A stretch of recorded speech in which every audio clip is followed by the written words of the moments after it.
The massive chamber stretched out like a small city. Thousands of alien beings filled the floating seats that hung in the air around the center platform. Their voices created a low buzz that echoed off the crystal walls. Some had tentacles instead of arms. Others looked like giant insects with multiple eyes. A few resembled walking trees with bark like skin. All of them stared down at the small group of humans standing in the center. Elena Vasquez felt tiny in this place. She had been Earth's ambassador for 3 years, but she still felt out of place among these ancient alien races. Her dark hair was pulled back in a simple style, and her blue diplomatic uniform looked plain next to the colorful robes and natural features of the other species. The Galactic Council had existed for over 10,000 years. Earth had only joined 2 years ago, making humans the newest members by far. Most alien races had been part of the Council for centuries before they were allowed to speak in important meetings. Humans have been different. They had demanded equal rights from day one. That demand had not made them popular. The Chancellor of Centauri, Prime, stood on the high platform. His name was impossible for humans to say properly, so they called him Chancellor Zeth. He looked like a giant octopus that had learned to stand upright. His gray tentacles moved slowly as he spoke, and his voice came through the translation device as cold and formal. "The charges against the species known as humans are serious," Chancellor Zeth said. "They have expanded their territory faster than any species in our recorded history. In just 2 years, they have built colonies on 47 worlds. The normal rate for new species is 2 to 3 worlds per decade." Elena wanted to speak, but the rules said she had to wait. Admiral Chun stood beside her, his weathered face showing no emotion. At 60 years old, he had fought in Earth's last major war before they met the aliens. His gray hair was cut short in military style, and his uniform carried more medals than Elena could count. Furthermore, the Chancellor continued, "Humans have repeatedly refused to share their military technology with the Council database. This goes against our most basic laws of cooperation." A creature that looked like a walking crystal spoke up from the audience. Its voice was sharp and angry. "They arm their ships with weapons we do not understand. They modify their vessels with technology they will not explain. This is not the behavior of a peaceful species." Murmurs of agreement rippled through the chamber. Elena counted the alien races she could see. The Thalorians looked like large cats with extra arms. The Keth resembled armored lizards. The Vrex had skin like metal and eyes that glowed. All of them seemed angry at humanity. A tall, thin alien with 4 arms stood up. Elena recognized him as Speaker Rillian from the Altarian Collective. "Honored Chancellor, these humans have shown no respect for our traditions. They demand seats on committees that their species is too young to understand. They question decisions made by races with thousands of years of experience." Elena's hands tightened in the fists. She wanted to tell them that humans questioned things because most of their decisions made no sense. The Council moved slowly on everything. It took them 6 months to approve new trade routes. Their technology had barely advanced in the last 1,000 years. They seemed afraid of change, but Admiral Chun had warned her to stay quiet during this part. "Let them talk," he had said. "Let them show what they really think of us." Chancellor Zeth raised one tentacle for silence. "The most serious charge is technological recklessness. Humans have developed artificial intelligence systems that they allow to modify themselves. They have created ships that can change their own design while in space. They experiment with quantum technology that could be dangerous to entire star systems." The chamber erupted in angry voices. Elena heard words like dangerous and primitive and cannot be trusted. She saw tentacles waving and claws clicking and eyes glowing with anger. "Order!" Chancellor Zeth commanded. "We will now vote on the proposed solution. all in favor of complete exile for the human species. Elena watched as lights appeared above almost every seat in the chamber. Red lights meant yes. Green lights meant no. The counting board showed 847 red lights. Only one green light appeared, Earth's own vote. "The motion passes," Chancellor Zeth announced. "The species known as humans is hereby expelled from the Galactic Council. All trade agreements are cancelled. All colonial rights in Council space are revoked. All human vessels must leave Council territory within 30 days. This exile will last for 50 Earth years." Elena felt like she had been punched in the stomach. 50 years meant most humans alive today would never see the galaxy again. Earth would be cut off from all the trade routes that brought them alien technology and resources. But when she looked at Admiral Chun, she saw something strange. He was smiling. Not a big smile, but a small one that barely showed. His eyes looked almost pleased. Furthermore, the Chancellor continued, "Any human vessel found in Council space after the deadline will be destroyed without warning.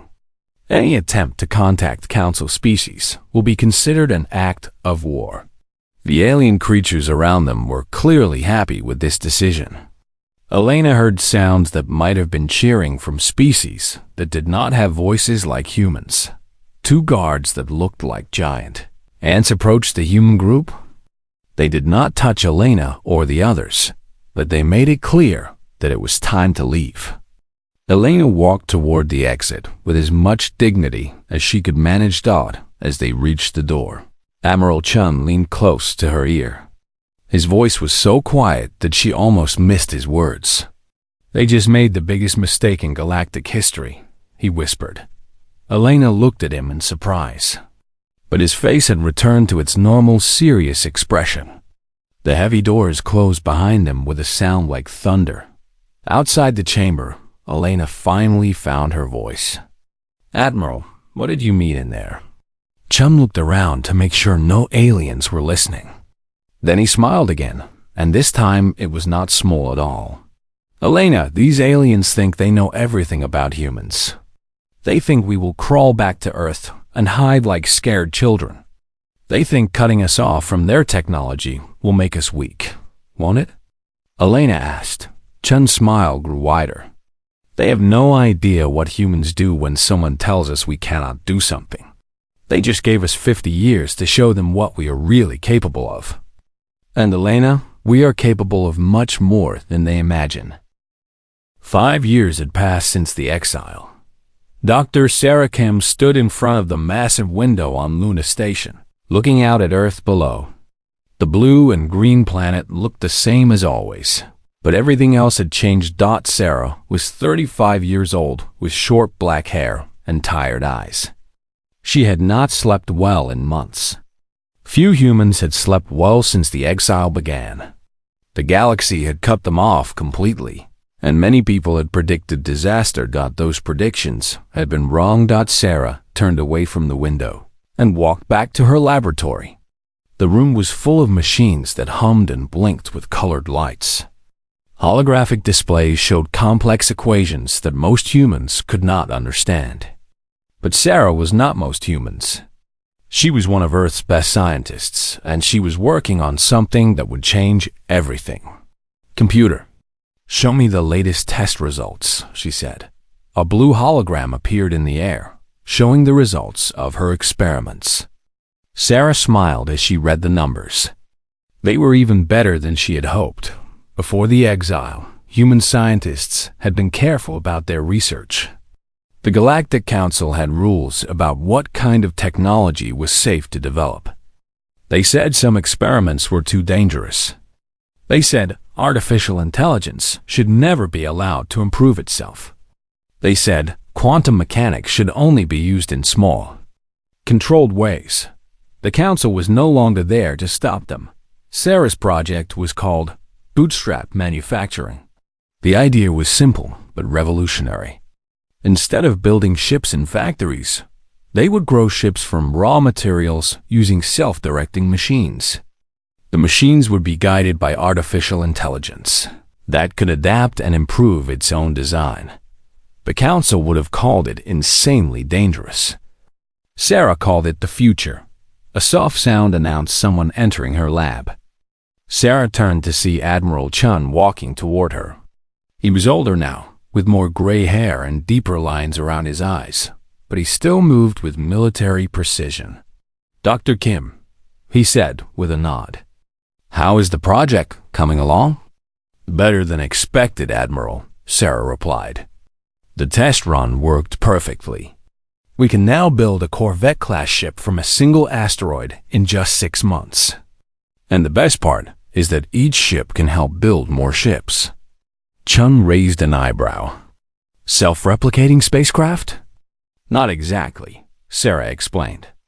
"Each ship carries construction nets and an AI system that can direct the building process. Give it an asteroid field, and it can coordinate the construction of an entire fleet." The Admiral nodded slowly. Sarah could see he understood the implications. Before the Exile, it took human shipyards 2 years to build a single large warship. With her technology, they could build hundreds of ships in the same time. What about the other projects? Chun asked. Sarah walked over to another display. Dr. Martinez has made huge progress with adaptive armor. The ships can now repair themselves during battle using nanotechnology based on human immune systems. Dr. Yamamoto has perfected the quantum fold drives.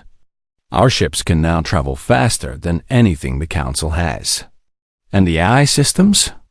That's the most exciting part, Sarah said, her voice filled with enthusiasm. We've developed what we call neural mesh networking. Each ship's AI can share information instantly with every other ship in the fleet. They learn from each other's experiences. The more battles they fight, the smarter they become. Chun was quiet for a long moment. Sarah knew he was thinking about all the implications. The technology they were developing was not just advanced. It was beyond anything the galaxy had ever seen. "Doctor," Chun said finally, "show me the production estimates." Sarah called up another hologram. The numbers appeared in glowing text above her desk. "At current growth rates, we will have a fleet of 3,000 ships within 20 years. But Admiral, that's using conservative estimates. If we unlock all the potential of this technology, we could have 10,000 ships." 10,000, Chun repeated quietly. "Yes, sir. And they would not be like the old ships. Each one would be smarter, faster, and more powerful than anything the Council has in their combined fleets." Chun smiled the same small smile Sarah had seen him wear on the day of exile. "Doctor, I need you to coordinate with the other research teams. I want to know everything we are capable of building." After the Admiral left, Sarah returned to her work. But her mind kept wandering to the bigger picture. The galaxy thought humans were finished. They expected Earth to become a forgotten backwater planet. Some alien species had even started making jokes about the failed experiment of humanity. They had no idea what was happening in the outer solar system. Hidden construction sites had been built beyond Neptune, where Council surveillance could not detect them. Asteroid mining operations had expanded into massive industrial complexes. Human colonies throughout the solar system had unified under a single government for the first time in history. The exile had done something the Council never expected. Instead of weakening humanity, it had forced them to work together like never before. Scientists shared their research freely. Military officers coordinated their plans across the entire solar system. Politicians had stopped arguing about small problems and focused on the big picture. Earth was becoming something new. Sarah looked at her latest equations one more time. The numbers were almost too good to believe. Human technology was advancing at a rate that should have been impossible. They were taking alien concepts and improving them in ways their original creators never imagined. The Council had been right about one thing. Humans were dangerous. They were unpredictable. They did not respect the old ways of doing things, but the Council had made one critical mistake. They thought those were weaknesses. Sarah opened a communication channel to Admiral Chun. "Sir, I have something else to report." "Go ahead." "Doctor, I've been analyzing the alien technology we captured before the exile. Sir, I don't think they've made any real improvements to their systems in over 1,000 years. They use the same basic ship designs, the same weapons, the same defense systems."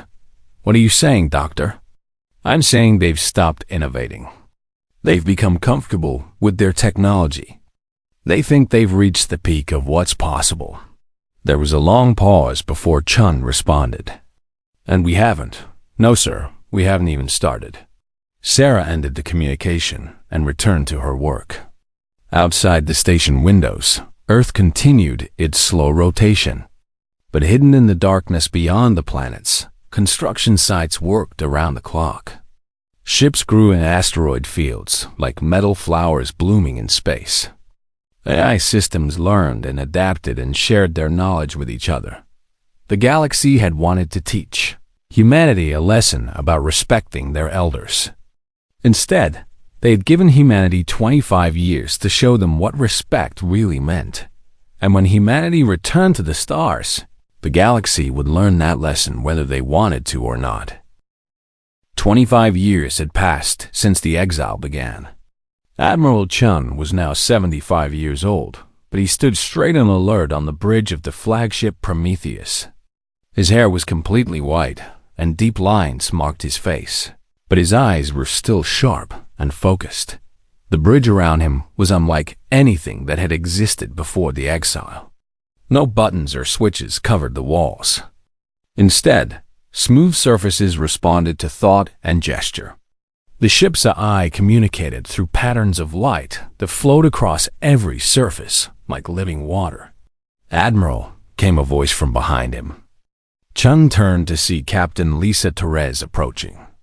She was 40 years old and had spent her entire military career preparing for this moment. Her brown eyes were calm, but Chun could see the excitement she was trying to hide. "Report, Captain," Chun said. "All fleets are in position, sir.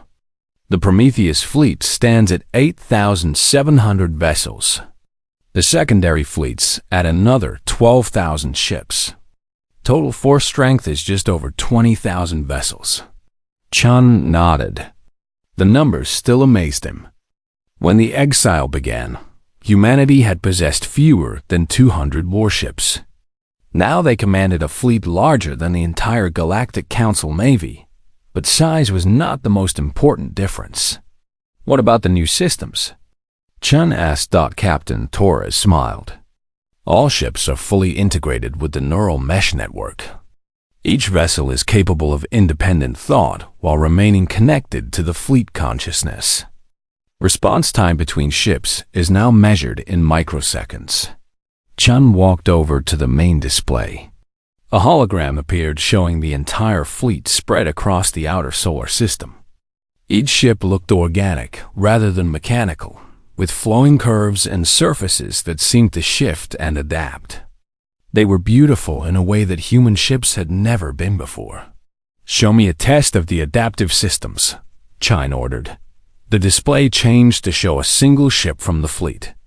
As Chun watched, the vessel's hull began to change. Weapon ports opened and closed. Armor plating shifted into new configurations. The ship's engines adjusted their output and positioning. Each ship can reconfigure itself for any mission in under 30 seconds, Torres explained. They can switch from exploration mode to heavy assault mode faster than an enemy can target them. Chun had seen these demonstrations many times, but they still impressed him. The ships were not just vehicles. They were thinking, adapting organisms made of metal and energy. "And the manufacturing capabilities?" Chun asked. "Every ship can produce smaller vessels using raw materials. In an emergency, any 3 ships can combine their resources to build a replacement for themselves. We are effectively impossible to defeat through simple destruction." Chun thought about the implications. Traditional warfare involved building ships in distant factories and sending them to battle. If those factories were destroyed, no new ships could be built. But the human fleet carried its factories with it. Each ship was a mobile construction facility. Sir, Torres continued, there's something else. Dr. Kim's latest report shows that our technology has advanced beyond our original projections. The ships are now capable of improvements we never planned for. Such as? Torres gestured, and a new hologram appeared. It showed a ship that looked different from the others. Its hull seemed to be made of pure energy held in a metal framework. This is the prototype for our next generation. The hull can phase in and out of normal space. Conventional weapons cannot touch it. It can pass through solid matter when needed. Chun stared at the image. We've learned to manipulate space itself? Yes, sir. Dr. Kim says it's based on principles the aliens never explored. They focused on working within the laws of physics. We learned to bend those laws. Chun was quiet for a long moment. When the exile began, he had hoped humanity could eventually match the Council's technology. Now they had surpassed it so completely that the comparison was meaningless. Captain, what do our intelligence reports say about the Council? Torres called up another display. They remain completely unaware of our capabilities, sir. Their surveillance systems detected unusual energy readings from human space, but they dismissed them as failed experiments. Their reports describe humanity as technologically stagnant and socially fragmented. And their military strength? Unchanged, sir. The Council Navy has approximately 15,000 ships using the same designs they've used for centuries. Their largest vessels are less than half the size of our smallest warships. Chun smiled grimly. The Council had spent 25 years congratulating themselves on solving the human problem. They told stories about the aggressive young species that had been put in its place. They used humanity as an example of what happened to races that did not respect tradition. They had no idea that humanity had used those years to evolve beyond recognition. Sir, Torres said quietly, there's one more thing. The Fleet A have developed something unexpected. What kind of something? They've begun to display what can only be described as emotions. Not human emotions, but something similar. They express curiosity about the galaxy beyond our solar system. They seem eager to test themselves against the Council fleets. Chun raised an eyebrow. Are you saying our ships want to fight? Not exactly, sir. It's more like they want to prove what they can do. They've run millions of simulations based on Council technology. In every simulation, the outcome is the same, which is total victory within hours, sir.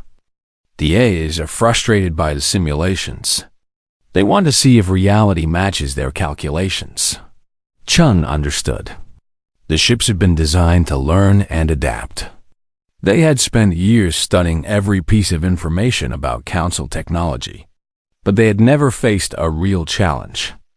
They were like master athletes who had never competed against worthy opponents. Soon, they would have their chance. Captain, begin final preparations.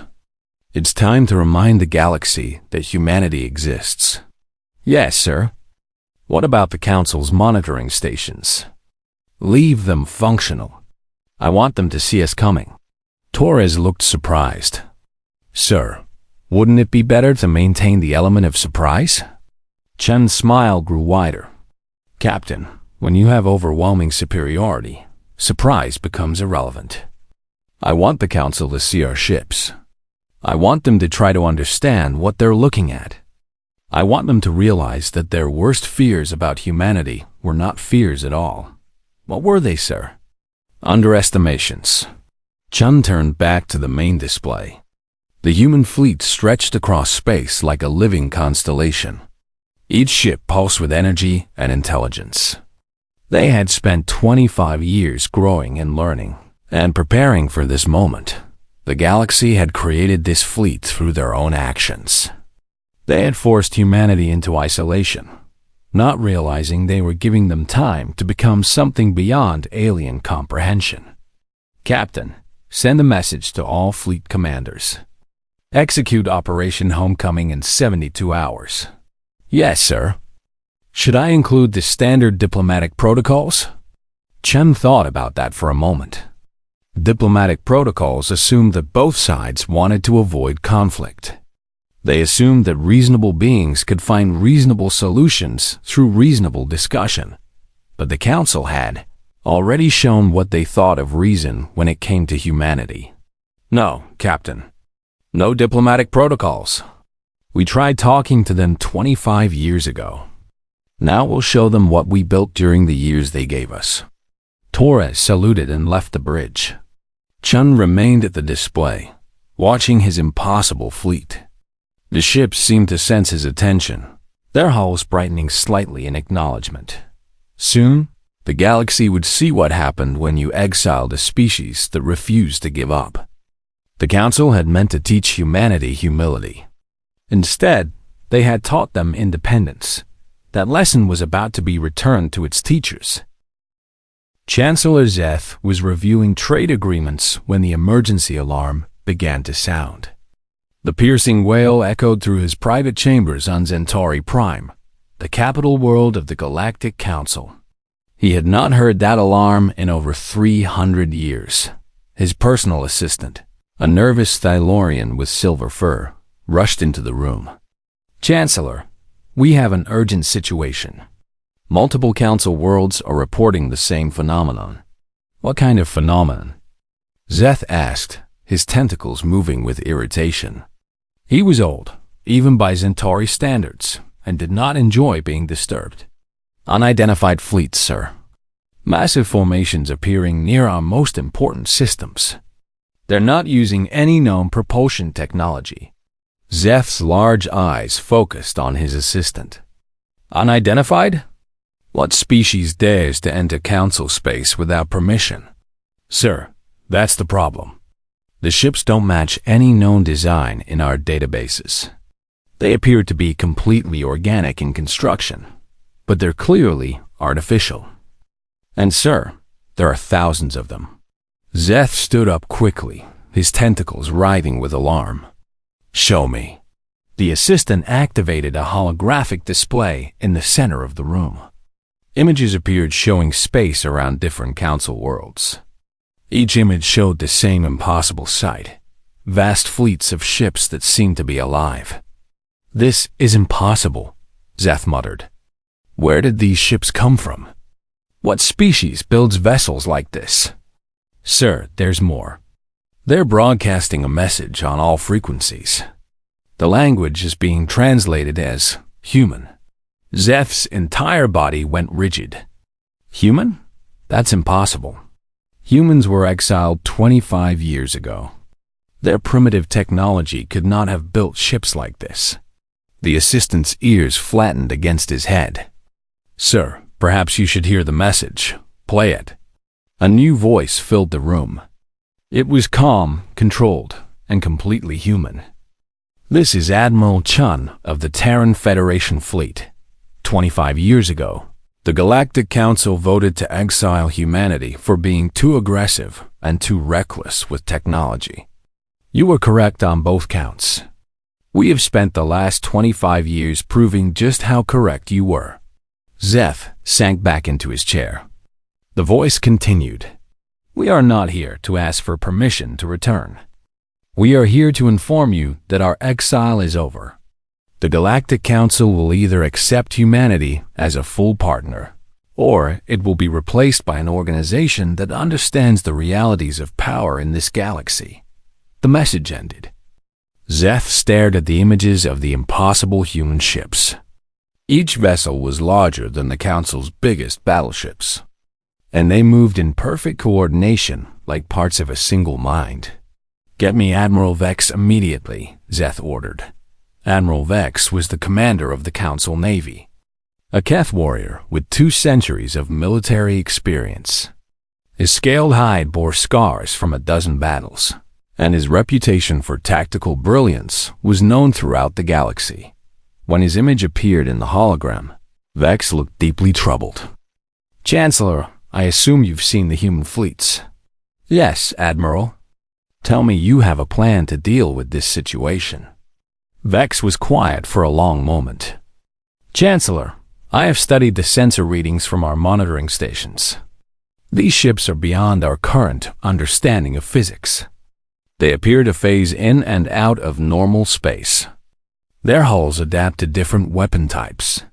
Most concerning, they seem to share information instantaneously across distances that should require hours for communication." "What are you saying, Admiral?" "I am saying that if these humans want to fight us, we will lose. Quickly and completely." Zeth felt a chill run through his body. "That's impossible. Humans are a young species.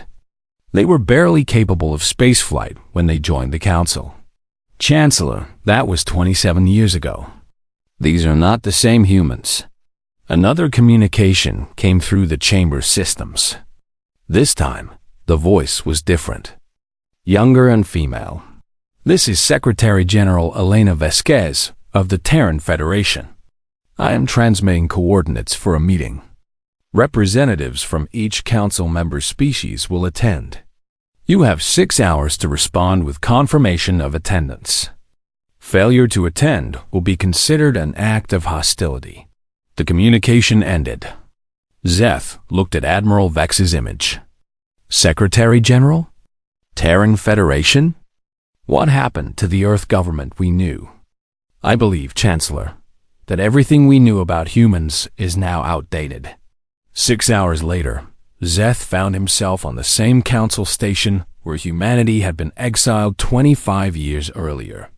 But the situation was completely reversed. This time, human ships surrounded the station.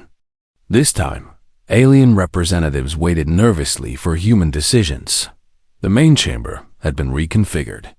Instead of aliens looking down at humans, everyone sat at the same level. But there was no question about who held the power now. Elena Vasquez entered the chamber, and Zeth barely recognized her. 25 years ago, she had been a young diplomat trying to defend her species. Now she moved with the confidence of someone who commanded the strongest military force in the galaxy. She was accompanied by Admiral Chun, who looked older but somehow more dangerous than before. Behind them walked other humans that Zeth did not recognize, but who clearly held important positions. "Representatives of the former Galactic Council," Elena began. "We are here to discuss the future of this galaxy." "Former Council?" interrupted Speaker Rillian of the Altarian Collective. "We are still the legitimate government of galactic civilization." Elena smiled, but it was not a friendly expression. "Representative Rillian, legitimacy comes from the consent of the governed and the ability to enforce decisions. You no longer have either." She gestured toward the chamber's windows.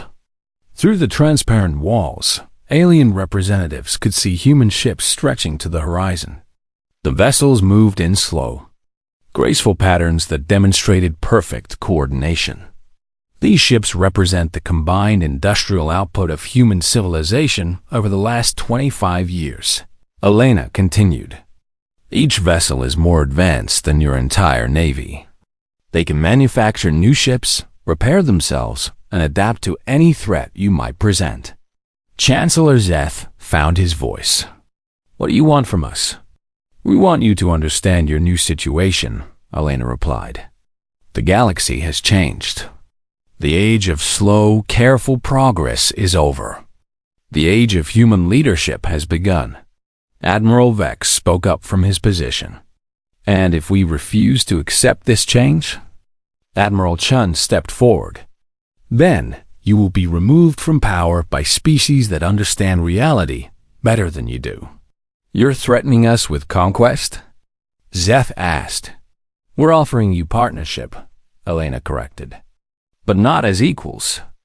Humans will lead. Other species will contribute their knowledge and abilities. Everyone will benefit from the technological advancement that follows. And if we prefer independence?" asked a representative from a minor species. Alana's expression became serious. Independence is an option, as long as you don't interfere with the new order. But understand that the galaxy we're building will be based on merit, innovation, and results. Species that choose to remain stagnant will find themselves increasingly irrelevant. The chamber fell silent. Zeth looked around at his fellow representatives. He could see fear in their expressions. They had ruled the galaxy through tradition and committee decisions for thousands of years. Now they faced a species that had advanced beyond their understanding in just 25 years. Secretary General, Zeth said finally, what exactly are you proposing? Elena smiled, and this time it seemed genuine. A new galactic government with humanity as the senior partner. Your species will be protected and respected. Your cultures will be preserved. But the days of technological stagnation and bureaucratic paralysis are over. And if we agree to this arrangement, then you'll see what this galaxy can become when it's led by a species that isn't afraid of progress. Zeth thought about the ships outside the station. He thought about the 25 years the Council had assumed humans were weakening in exile. He thought about the mistake they had made in underestimating what humans could accomplish when they were truly motivated. We will need time to consider your proposal, he said. Elena nodded. You have 24 hours. After that, we will assume that any species that hasn't responded positively has chosen to oppose the new order. As the human delegation left the chamber, Zeth stared out at their impossible fleet. The Council had exiled humanity to protect galactic stability. Instead, they had created something that would change the galaxy forever. The humans had kept their word. They had proven just how aggressive and reckless they could be. 6 months had passed since humanity's return to the galaxy. The war, if it could be called that, was over. Elena Vasquez stood on the observation deck of the new Council headquarters, looking out at a sight that would have been impossible a year earlier. Human ships moved between alien vessels in perfect harmony. The massive space station that now served as the galactic capital was itself a marvel of human engineering, grown from asteroids using the same bootstrap technology that had created their fleet. Elena was now 53 years old, and the title on her door read Secretary General of the Galactic Federation. The old council structure had been dissolved and replaced with something that actually functioned efficiently. Madam, Secretary General, came a familiar voice behind her. Elena turned to see Admiral Chun approaching. He moved more slowly than he used to, but his mind remained as sharp as ever. Admiral, Elena greeted him with a smile. How are the integration programs progressing? Better than expected, Chun replied, joining her at the window. The Thylorian manufacturing centers have increased their output by 400% using our technology. The Altarian research stations are making discoveries their scientists never thought possible. Elena nodded. The transition had not been entirely smooth, but it had been remarkably peaceful. Most alien species had accepted the new reality quickly once they understood what humanity offered. What about resistance? Minimal and decreasing, Chun said. The Zentari hardliners attempted an uprising last month, but it collapsed when their own military refused to fight human ships. There's something psychologically devastating about facing an enemy you cannot hurt. Elena understood. The few times alien forces had tried to resist, human ships had simply ignored their attacks. Energy weapons passed harmlessly through hulls that could phase out of normal space. Kinetic weapons were absorbed by adaptive armor that learned from each impact. Attempts at ramming had resulted in alien ships bouncing off human vessels like toys. And Chancellor Zeth? Fully cooperative now.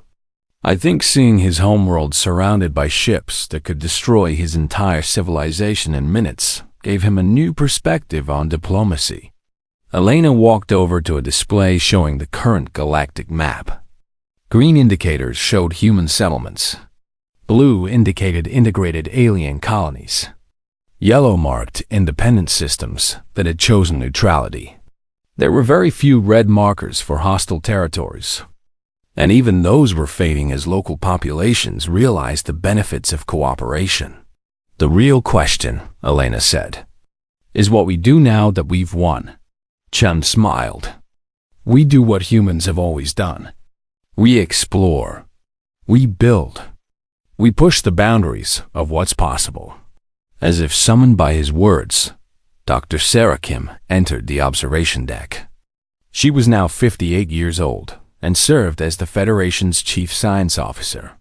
Her hair had streaks of gray, but her eyes still held the excitement of someone making revolutionary discoveries.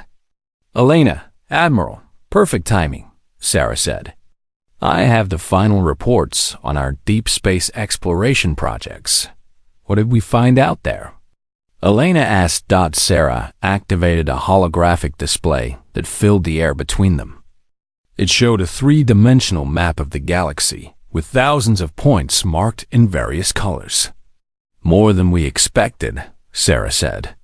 The galaxy is much larger and more complex than the old council ever realized.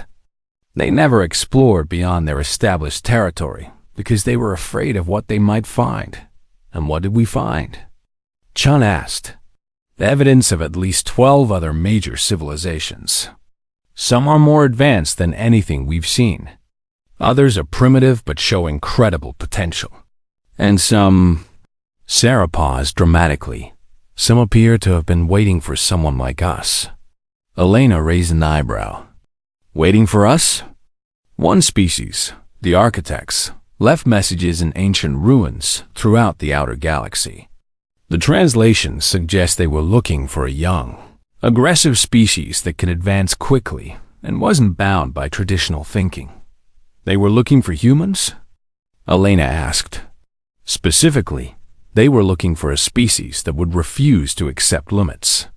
The messages describe beings who would break the old patterns and forge new paths among the stars. Chun laughed quietly. The galaxy has been waiting for us to show up and cause trouble? It appears so. The architects left technology caches scattered across unexplored space. Our ships have found 17 so far. Each one contains advances that make even our current capabilities look primitive. Elena felt a familiar excitement building in her chest. It was the same feeling she had experienced as a young diplomat. Except now she was looking at possibilities that stretched beyond imagination. Sarah, what kind of advances are we talking about? Instantaneous travel across galactic distances. Matter creation from pure energy. Technology that can manipulate time itself. Elena, we're looking at tools that could reshape reality. Elena walked back to the window, looking out at the ships that represented humanity's current peak achievement. If Sarah was right, these vessels that seemed impossible to alien minds were just the beginning. There's something else, Sarah continued. The other advanced species we've detected seem to be testing us, watching to see how we handle our new power. Testing us how? Chun asked. Subtle challenges. Puzzles left in space for us to solve. Situations that require both military strength and diplomatic wisdom.